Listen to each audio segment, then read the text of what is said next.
something is important enough, you believe in it enough that you do it in spite of the fear. According to Elon Musk, the secret to being successful is to work harder than anyone else. When he started his first company, he literally lived at the office. His brother and himself rented an office space, and it doubled as their apartment. He would shower at the local YMCA and was working 7 days a week. He knew that in order to reach the place he wanted to be, he had to work harder than anyone else, and that meant working 100 hours a week to make it happen. A second component to success for Elon is never just assume that the things that you are told are truth. You must be a critical thinker who is willing to deeply analyze things and find truth for themselves. I figured that there'd be some plan, and I'd just go to the website and I could read the schedule. Without this dedication to being an independent thinker, you can miss so much of what is yet to be discovered. Elon also believes that to be successful, you must be willing to solve the problems that others don't want to. As the CEO of many companies, he is left to solve all the problems his people can't fix. He knows that his pain tolerance must be high for enduring the junk that other people don't want to deal with. He is faced with the reality that if he isn't able to fix these problems, his company may fail. This sobering reality is what he has to accept every day on the job. I've read a lot of books, talked to a lot of people, and have a great team. Knowing that most startup companies don't make it. Every problem is his responsibility, whether he's excited about the problem or not. On the other side of each of these problems he has to solve lies the reward of profit. If he can solve them and lead the company to success, he can create a product that people are willing to pay for. Elon would advise anyone that is looking to be successful with the following. Be confident in what you are doing and make sure you have done enough analysis of your dreams to be certain that it is something you could be successful at and not just hopeful. Be tenacious and vigorous in chasing after what you're wanting. And finally, be willing to work a lot. Working more than the other guy chasing the same dream will help you accomplish it in a fraction of the time. Like, you just can't, if you're trying to do something exceptional, you must have evidence of exceptional ability.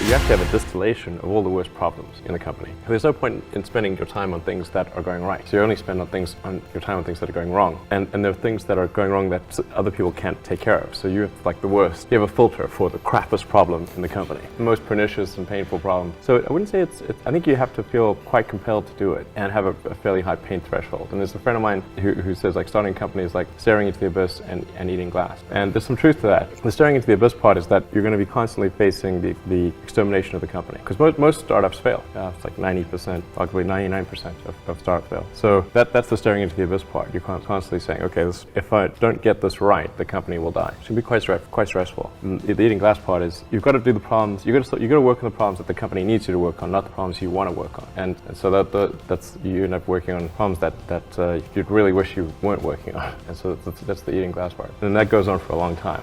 You need to work, depending on how well you want to do, and particularly if you're starting a company, you need to work super hard. So what does super hard mean? Well, when my brother and I were starting our first company, instead of getting an apartment, we just rented a small office and we slept on the couch. And we showered at the YMCA, and we're so hot up we had just one computer. So the website was up during the day, and I was coding at night, 7 days a week, all the time. So briefly had a girlfriend in that period, and in order to be with me, she had to sleep in the office. So work hard, every waking hour. That's the thing I would say particularly if you're starting a company. And if you do simple math, say okay, if somebody else is working 50 hours and you're working 100, you'll get twice as much done in the course of a year as the other company. There's no nation that's more a nation of explorers than the United States, but people need to believe that it's possible, that they don't have to give up like healthcare or something important. It's got to be, that's important. You don't have to think critically enough.